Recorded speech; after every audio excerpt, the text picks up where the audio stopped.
Halo adik-adik semua, Assalamualaikum warahmatullahi wabarakatuh. Ketemu lagi dengan Pak Guru ya. Kita akan belajar bersama untuk pendalaman materi kelas 4, tema 1, indahnya kebersamaan, subtema 3, bersyukur atas keberagaman pada pembelajaran yang ke-5 ya. Sudah siap belajar? Iya, kalau sudah jangan lupa like ya, and subscribe channel ini untuk membantu Pak Guru agar senantiasa bisa berkarya. Apa sih Pak Guru yang dipelajari? Yang akan kita pelajari adik-adik semua pada pembelajaran 5, ini yang pertama, yaitu hal-hal yang harus diperhatikan saat pementasan tari. Nah, ketika ada petunjuk atau apa sih yang perlu diperhatikan gitu. Kemudian yang kedua, bentuk-bentuk keragaman daerah asal. Yang ketiga, menentukan jumlah besar sudut pada segi 4. Ya, ini yang akan kita pelajari pada pembelajaran kelima ini. Nah, kita masuk ke materi yang pertama, yaitu tentang hal-hal yang harus diperhatikan saat pementasan tari. Pementasan itu adalah kegiatan menampilkan suatu karya seni yang bertujuan untuk menghibur penonton. Nah, itu pengertian dari pementasan. Nah, terus hal-hal apa yang perlu diperhatikan? Nah, jadi hal yang perlu diperhatikan sebelum mementaskan tari. Nah, itu yang pertama, yaitu gerakan-gerakan dasar tari harus dihafalkan dengan baik. Jadi ketika adik-adik mau mementaskan ya tentang tari, itu harus dihafalkan dengan baik. Kemudian yang kedua, kelengkapan tari harus dipersiapkan dengan cermat. Misalnya kostum dan alat yang diperlukan untuk menari. Nah, biar tarian kalau dilihat itu lebih menarik, nah itu kan harus mempersiapkan kostum dan alat peraga yang diperlukan untuk menari kan. Nah, jadi itu ya sebelum mementaskan. Ya. Kemudian saat mementaskan apa saja?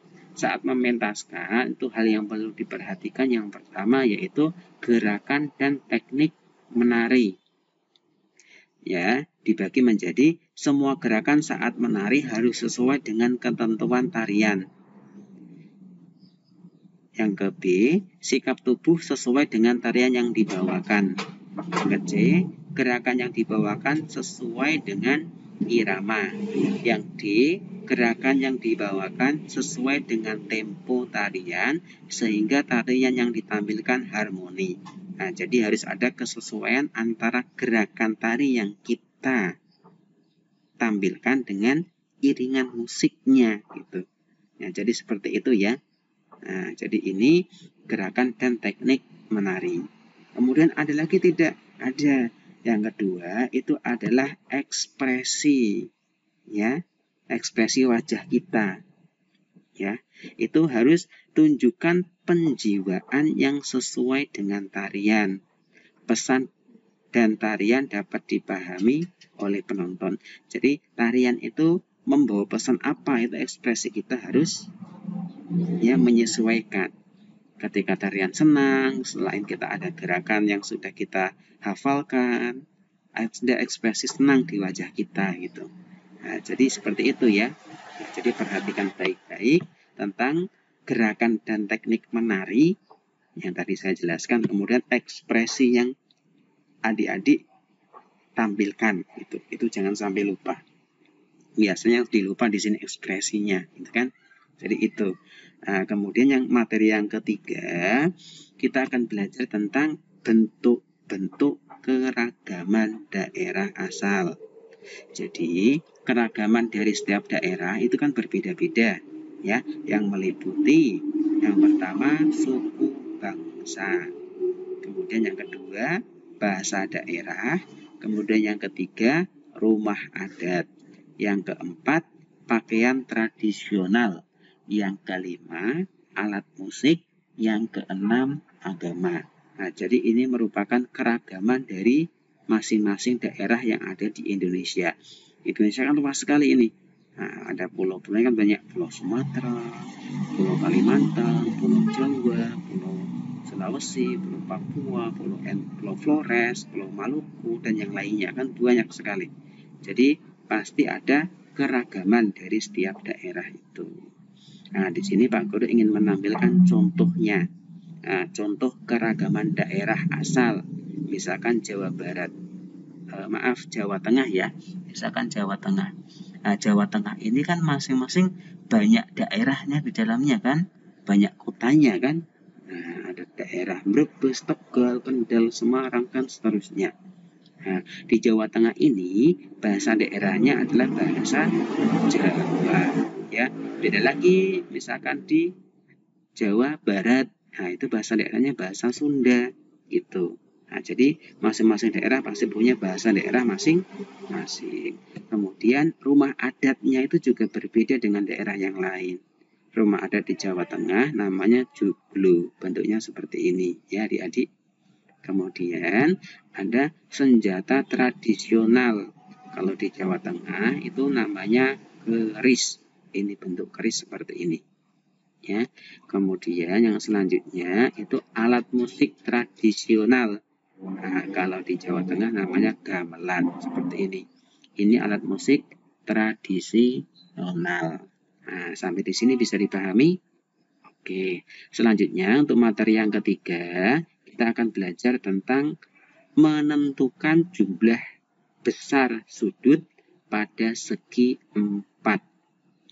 Nah, jumlah besar sudut segi 4 yaitu 360 derajat. Banyak sekali segi 4 yang ada di lingkungan kita. Salah satunya di sini yaitu jendela rumah. Nah, atau kalau misalkan ada ubin atau lantai di rumahnya, nah itu kan ya, itu kan bentuknya segi 4 kan. Besar sudutnya berapa? Iya, 360 derajat. Nah, bagaimana kita menghitung besar sudut pada segi 4? Nah, ini ada contoh. Ya. Misalkan nih segi 4 nih. Ini misalkan segi 4 ya. Besar sudutnya itu semuanya kan tadi berapa? 360 derajat. Ketika sudah ada 3 sudut, nah, jadi sudut ini ditambahkan semua.